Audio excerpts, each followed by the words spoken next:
Welcome back. I am Vivek Bindra. I am a motivation speaker, leadership consultant और business coach. मेरी इच्छा रहती है कि आपको इस चैनल के माध्यम से सारे वो पावरफुल टूल्स और वो सारे बिजनेस के मेथड्स और प्रोसेसेस आपको शेयर करता रहूं, ताकि हमारे देश में छोटे छोटे व्यापारियों को वो मदद, वो नॉलेज मिल सके जो उनको वेस्टर्न यूनिवर्सिटीज में जाके नहीं मिली। आज बात करूंगा मैं कि एक ऐसे इकोसिस्टम बिल्ड कर देते हैं एक कॉमनैलिटी के बेसिस पे। पीड़ित लोग, जब कई पीड़ित लोग, कई दुखी लोग, कई परेशान लोग मिलकर के इकट्ठे जुट हो जाते हैं, एकजुट हो जाते हैं, उस लीगल फॉर्मेशन को सरकार ने एक लीगल फॉर्मेशन की पॉसिबिलिटी दी है जिसको बोलते हैं कोऑपरेटिव सोसाइटी। कोऑपरेटिव सोसाइटी में एक कॉमन इकोनॉमिक इंटरेस्ट को सेफगार्ड करने के लिए, कॉमन सोशल इंटरेस्ट को, या कॉमन और किसी ऐसे इंटरेस्ट में जिसको सामने वाले को लूटा जा रहा हो, दुखी किया जा रहा हो, बहुत सारे पीड़ित लोग इकट्ठे मिलकर के सामने समाज में कई चुनौतियों का इकट्ठे एकजुट होकर सामना कर सकते हैं, और उस मूवमेंट को बोलते हैं cooperative movement, cooperative society. Cooperative society ये जिस प्रकार private limited company, public limited company, partnership company, LLP या प्रोप्राइटरशिप, इसी प्रकार इसको भी एक लीगल स्टेटस दिया गया है।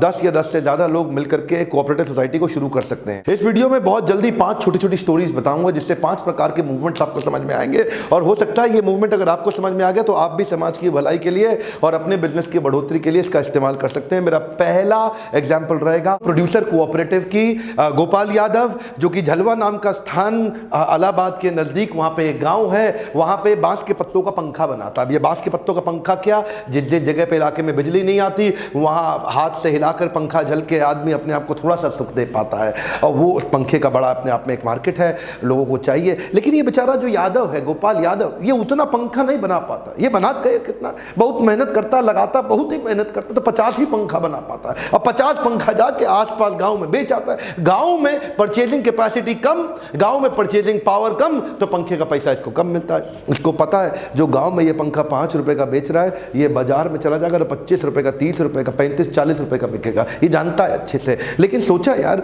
25-50 पंखा लेके कहां जाएगा इतना दूर, और फिर आएगा, क्या बचेगा, कितनी मेहनत लगेगा। अब ये सोचे कि मैं अगर जाऊं बाहर तो मेरे को कम से कम 500 पंखा लेके जाना चाहिए, तब जाने का 1000 पंखा लेके जाना चाहिए, तब जाने का फायदा हो। अब ये सोचा 1000 पंखा बनाऊं कैसे, मेरे पास मशीन नहीं है, मेरे पास मैन पावर नहीं है, मेरे पास कैपिटल नहीं है, मेरे पास इंफ्रास्ट्रक्चर नहीं है, मेरे पास तो कोई जमीन नहीं, मेरे पास तो कुछ भी नहीं है, मैं कहां से 2000-5000 पंखा बनाऊं। यही आती है बात प्रोड्यूसर कोऑपरेटिव की। ऐसे कई पंखा बनाने वाले लोग जब इकट्ठे हो जाएंगे आपस में, और एक मिल करके एक पढ़े लिखे आदमी को मैनेजमेंट में डालें, जो चोरी ना करे, जो उनको तंग ना करे, जो ट्रस्ट वर्दी हो, और मिल करके एक मैनेजमेंट तैयार कर लें, और ये सब पंखा झलने वाले मिल करके बाजार से लोन ले लें, बैंक से लोन ले, मशीन सेटअप करें, और हाई स्पीड पे बहुत सारे पंखे बनाएं। वही पंखा जो आज 5 रुपए का बेच रहे हैं, वही जाकर के मार्केट में 40 रुपए का बेच पाएंगे। मार्जिन बढ़ जाएगा, कमाई होगी, जिसकी जितनी कैपिटल उसमें उतना बढ़ता चला जाएगा। इसको और समझना चाहते हैं, मेरी पुरानी केस स्टडी लिज्जत पापड़ की आपने देखी होगी,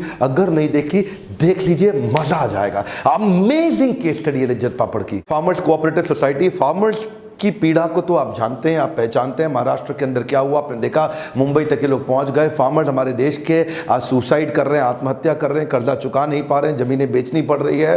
क्यों ऐसा हो रहा है? क्योंकि उनको ठीक पैसा मिल नहीं पाता उनके लिए मार्केट में। तो आज एक कहानी शुरू करूंगा। साउथ कश्मीर का एक प्यारा सा इंसान गुलाम मोहम्मद, इसके पास एक भैंस थी जिससे ये उत्पादन करता था 12 लीटर दूध का। ध्यान दीजिएगा, 2 लीटर ये घर में यूज करता था, 10 लेकर के बाहर बाजार में जाता था कि भैया 10 लीटर दूध मैं बेचना चाहता हूं, क्योंकि इसको उत्पादन में मेरा को कुछ खर्चा लगा, वो खर्चा निकलेगा, कुछ पैसा बचेगा। जिसको ये दूध बेचने जाता था वो उसको 18 रुपए लीटर देता था। कहता था मुझे मार्केट में जाना है, मुझे आगे जाकर के देना है, मेरे खर्चे हैं, वो उसको 18 देता था। 18 रुपए लीटर में, इस 18 रुपए लीटर इसको मिलता था, मार्केट का रेट 40 रुपए लीटर का था। बीच का पैसा वो मिडिलमैन बीच में खा जाते थे। अब ये उनसे बहस करे तो वो माने नहीं, इसका अपना खर्चा भी ना निकल पाए। तो एक दिन गुलाम मोहम्मद ने सोचा क्यों ना ऐसा करूं कि मैं खुद ही शहर चले जाऊं और मैं खुद जाकर के शहर में दूध बेचा। उसमें क्या दिक्कत है, बीच में मिडिलमैन की मुझे जरूरत ही नहीं।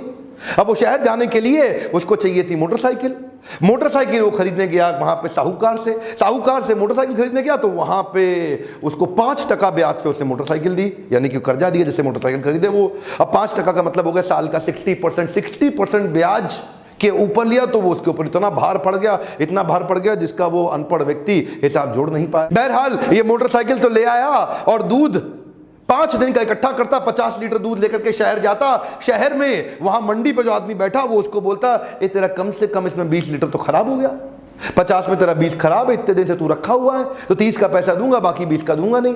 वो 30 का इसको थोड़ा बहुत पैसा और देता था, और 20 जो बाकी है उसमें पानी मिला करके वो खुद बेच के खुद मोटा पैसा कमा लेता है। गुलाम मोहम्मद अभी भी परेशान, बोला मोटरसाइकिल खरीदी, वहां पे लुटा मैं कर्जे के चक्कर में। पहले मैं लुटता था, वो 18 रुपए लीटर देता था, अब लुटता हूं, ये आधा दूध वापस देता है, उसकी भी कीमत पूरी नहीं देता, और मेहनत पूरी करता हूं। मैं भैंस के बाद और भैंस खरीदना चाहता हूं, मेरे पास कोई जुगाड़ ही नहीं। दुखी परेशान गुलाम मोहम्मद अपनी सारी समस्या, अपनी सारी पीड़ा अपने मित्रों को आसपास गांव में बताता था, उनसे पूछता था समाधान। तभी पता चला एक ऐसी संस्था आई है उनके गांव के पास जो उसके जैसे कई लोगों से दूध इकट्ठा करती है, मिल्क प्रोक्योरमेंट करती है। और यह संस्था 18 रुपए लीटर नहीं देती उसको दूध का, 20, 25, 30, 35 रुपए लीटर देती है उसको, नहीं थोड़ा और ज्यादा, 40 रुपए लीटर नहीं, और ज्यादा 45 नहीं, 49 रुपए लीटर दूध कब मिलता है गुलाम मोहम्मद को।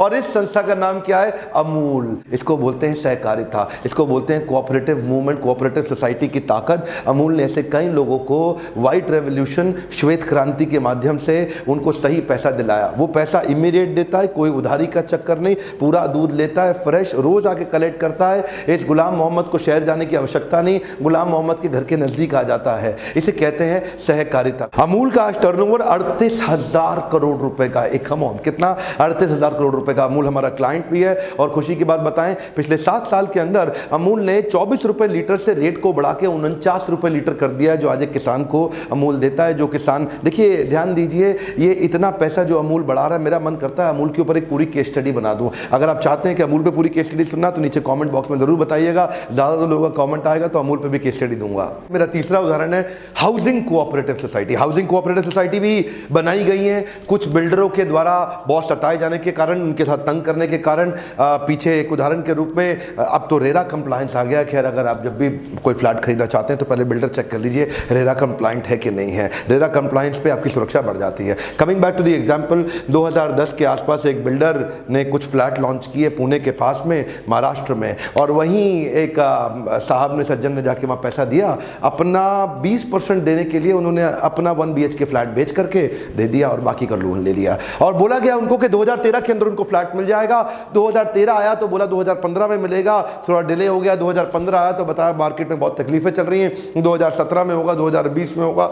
अल्टीमेटली बेचारे का मकान भी बिक गया जिसमें रहता था, जो खरीदना चाहता था वो मिला नहीं, ऊपर से लोन सर पे और चढ़ गया, बैंक की किस्तें बन गई, किस्तें देनी पड़ रही हैं, जाए तो कहाँ जाए आदमी। इसके लिए हाउसिंग कोऑपरेटिव सोसाइटीज कहीं बनी, और तभी उस आदमी को उनके रिश्तेदारी ने मिल करके, इस प्रकार के 100 लोग इकट्ठे हुए, 100 लोगों ने मिलकर ज़मीन खरीदी।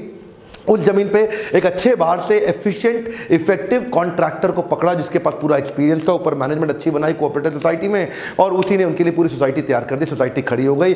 वही सोसाइटी का फ्लैट जो पहले उनको 4,000 रुपये पर स्क्वायर फीट पड़ रहा था, वही अब उनको 3100 रुपये, 3,000 रुपये स्क्वायर फीट पड़ गया। क्यों? क्योंकि बड़े सारे मार्जिन खत्म हो गए, कई लोगों को बहुत सारी सैलरियाँ नहीं देनी, मार्केटिंग की कॉस्ट खत्म, ब्रांडिंग की कॉस्ट खत्म, और वही फ्लैट जो 4,000 रुपये का पड़ता था अब 3,000 का हो गया। हो सकता है 2900 का पड़े।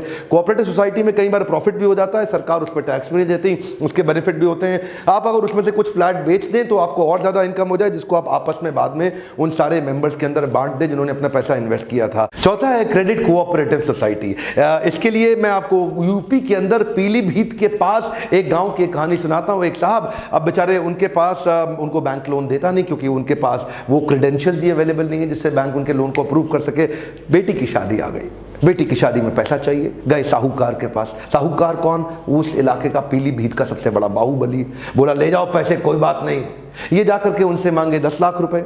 वो बोले ठीक है, कोई बात नहीं, आपको दूंगा 4% पे ब्याज, बहुत सस्ते में दे रहा हूं। ये बोला दे दो, कोई बात नहीं। 4% मतलब क्या हो गया? साल का 50%। साल का 50% मतलब उसका 10 लाख, अगले साल 15 लाख रुपए हो जाएगा। क्या? हाँ, अगले साल 15 लाख हो जाएगा। अब वो सोचा यार 15 लाख ना हो जाए कहीं, 6 महीने में जुगाड़ करके इसको मैं 12.5 ही वापस कर देता हूं, क्योंकि 6 महीने में कर दूंगा, 1 साल में 15 तो 6 महीने में 12.5 ही होगा ना, 5 की जगह 2.5, आधा अमाउंट हो गया। तो ये 12.5 लेके पहुंच गया उनके पास 6 महीने के बाद। बोला ऐसा है सेठ जी, ये 12.5 लाख रुपए आपके वापस देता हूं। सेठ जी बोले क्या 12.5 कैसे भाई, तेरे तो 14.5 बन गए। बोला 6 महीने में तो दे दिया मैंने आपको। नहीं, तेरे प्री पेमेंट चार्जेस भी तो हैं, वो काफी मोटे लग जाते हैं, तेरे प्रोसेसिंग फीस चार्जेस भी तो हैं, वो तो मैंने तुझसे लिए ही नहीं, और इंटरेस्ट, ये तो कंपाउंडिंग इंटरेस्ट था राजा, इसलिए तेरा अमाउंट थोड़ा बढ़ गया। अब ये बेचारा गांव का आदमी, इसने क्या किया, इसको कोई सुझाव दिया गया, कई लोगों के साथ मिलकर इन्होंने क्रेडिट कोऑपरेटिव सोसाइटी बना दी, जिसमें लोग मिलकर के अपना पैसा डालते हैं। पूरा पक्के खाते में पैसा जाता है, सब मिलकर अपना डालते हैं। जो जिस प्रपोर्शन में डालते हैं उस प्रपोर्शन में इनको मनी लेंडिंग का बाद में बेनिफिट मिलता है। जिसको चाहिए वो उसमें से विड्रॉ भी कर सकता है। तो पहले जो 50% पे करना पड़ रहा था, अब वो 10% पे बोरोइंग कर पा रहे हैं, यानी कि एकदम अचानक 1/5 हो गई इनकी कॉस्ट। बिहार में भागलपुर के नज़दीक एक पास के गाँव में शंभू नाम का आदमी रहा करता था। वो शंभू जो दुकानदार के पास गया 1 लीटर तेल लेने के लिए, तो उस पर MRP लिखा हुआ 225 रुपए। MRP तो आप लोग जानते हैं ना, मैक्सिमम रिटेल प्राइस, यानी कि उससे ज़्यादा नहीं चार्ज किया जा सकता। वो दुकानदार उससे 250 रुपए मांगता। वो बोला भैया ज़्यादा क्यों मांग रहे हो? दुकानदार बोला मुझको दूर जाकर शहर से लाना पड़ता है, मेरी एक्स्ट्रा कॉस्ट आती है, इसलिए तो मैं लूंगा ही लूंगा। शंभू बेचारा दुखी, शंभू उससे बहस करे, वो आदमी माने नहीं। वही दुकानदार, वही लाला जी जब सब्जी खरीदते हैं, जो सब्जी आके सब्जी का प्रोड्यूसर है उससे खरीदते हैं, तो उनके तराजू ऐसा है कि उससे खरीदते हैं 10 किलो और मिल जाती है 11 किलो, बेचारे की 1 किलो फालतू निकल जाती है। और जब वो शंभू को बेचते हैं तो शंभू को बेचते हैं 10 किलो, शंभू को मिलती है 9 किलो, तो शंभू को 1 किलो कम मिलती है। तो खरीदने वाले से 1 किलो निपटा गए, बेचने वाले को भी 1 किलो निपटा गए। इसको क्या बोलते हैं? इसको बोलते हैं चोर बाजारी। इतना ही नहीं, जब कोई सीजन का समय आता है तो अडल्ट्रेशन भी करते हैं, मिलावट भी करते हैं। यही जब दूध बेचते हैं तो उसमें पानी मिला देते हैं, केमिकल मिला देते हैं। जब मिठाई बेचते हैं तो मावे के अंदर गलत चीज़ें और मिला देते हैं। जब कुछ रंग बेचते हैं तो उसमें कुछ मिलावट। जो चीज़ बेचते हैं वो मिलावट से भी ये पैसा कमाते हैं। इसको बोलते हैं बहुत बड़ी चोर बाजारी। 1948 में स्वतंत्रता मिलने के जस्ट बाद कुछ मजदूरों ने मिलकर मुंबई के अंदर अपना बाजार नाम की संस्था की स्थापना करी। ये भी एक कोऑपरेटिव मूवमेंट। और देखिए कोऑपरेटिव सोसाइटी आज 150 करोड़ का टर्नओवर हो गया, इनके 80 से ज़्यादा आउटलेट हो गए और देश भर में इसका नाम इतना हो गया। अपना बाजार, ये सहकारिता का मूवमेंट जो इस प्रकार की चोर बाजारी से लोगों की, अपने आसपास के लोगों की सुरक्षा करता है, उनको सही दाम दिलाता है। 2 बातें और बताना चाहता हूं। कोऑपरेटिव सोसाइटी के कुछ नुकसान भी होते हैं, कुछ तकलीफें भी होती हैं, जिनके कारण ये पनप नहीं पाते, ये चल नहीं पाते। पहला कि फंड लिमिटेड रहते हैं, ज़्यादा फंड कभी मिल ही नहीं पाते क्योंकि लिमिटेड लोग ही साथ में रहते हैं। दूसरा, लैक ऑफ सीक्रेसी, इसमें चीज़ें आप कॉन्फिडेंशियल रख नहीं सकते। जो मेंबर्स हैं उनमें हर एक को हर एक चीज़ पता रहती है, इसलिए कंपनी की स्ट्रैटेजी बाहर चली जाती है। अगला है, पब्लिक को कॉन्फिडेंस आता नहीं है, क्योंकि कई बार कोऑपरेटिव सोसाइटी के लोग पैसा लेके उड़ गए, निकल गए, या धांधलेबाजी कर गए, या टॉप पे बैठे लोगों ने कम पढ़े लिखे लोगों का बेवकूफ़ बना के उनके पैसे का दुरुपयोग कर लिया। कई बार कम शिक्षित लोग उसको करते हैं तो मैनेजरियल स्किल की कमी होती है, तो lack of managerial skills. Efficiently ना चलाया जाए तो लॉस भी हो सकता है। अलग अलग प्रकार के लोग इकट्ठे आते हैं तो आपस में कॉन्फ्लिक्ट अमंग मेंबर्स, ये भी एक चुनौती है।